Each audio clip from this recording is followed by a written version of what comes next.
2026 ஆண்டு சட்டமன்ற தேர்தல் நெருங்கி வரும் சூழலில் எந்த கட்சிகள் எந்தெந்த கட்சிகளுடன் கூட்டணி வைக்கப் போகிறது என்ற கேள்விகளும் எழும்ப தொடங்கியுள்ளது. அதிலும் முக்கியமாக பெரிய அளவில் பேசப்பட்டு வருவது என்னவென்றால், பாஜக அதிமுக கூட்டணி வைக்க வாய்ப்புகள் இருப்பதாக இருக்கும் தகவல்தான்.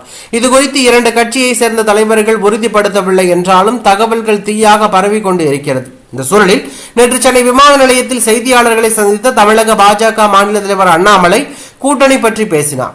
இது குறித்து பேசிய அவர், பாஜக கட்சி நோட்டா கட்சி பாஜக கூட்டணியால் தேர்தல் தோல்வி அடைந்தோம் என்று பேசியவர்கள் கூட இன்று பாஜக கூட்டணி வேண்டும் என்று தவம் கிடக்கிறார்கள்.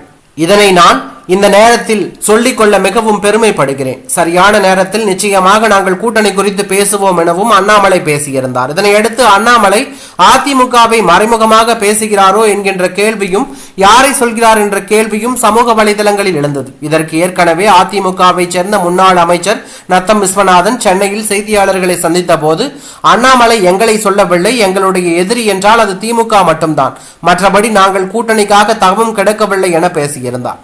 அவரை தொடர்ந்து தற்போது கட்சியின் பொதுச் செயலாளர் எடப்பாடி பழனிசாமி சென்னையில் செய்தியாளர்களை சந்தித்த போது அண்ணாமலை பேசியது குறித்து கேள்வி எழுப்பப்பட்டுள்ளது. அதற்கு பதிலளித்த அவர், அண்ணாமலை அப்படி பேசும்போது எங்களுடைய அதிமுகவை குறிப்பிட்டாரா?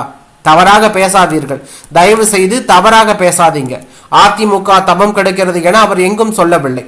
அதனைத் தொடர்ந்து செய்தியாளர்கள் கூட்டணி குறித்து கேள்வி எழுப்புவார்கள். அதற்கும் பதில் கூறிய எடப்பாடி பழனிசாமி, நான் ஏற்கனவே சொல்லிவிட்டேன், கூட்டணி குறித்து இன்னும் 6 மாதங்களுக்கு பிறகுதான் பேசப்படும், இதனை தெளிவுபடுத்தி பேசிவிட்டேன், இதுதான் செய்தி எனவும் பதிலளித்துவிட்டு எடப்பாடி பழனிசாமி சென்றார். இது தற்போது அரசியல் வட்டாரத்தில் பரபரப்பை ஏற்படுத்தியுள்ளது.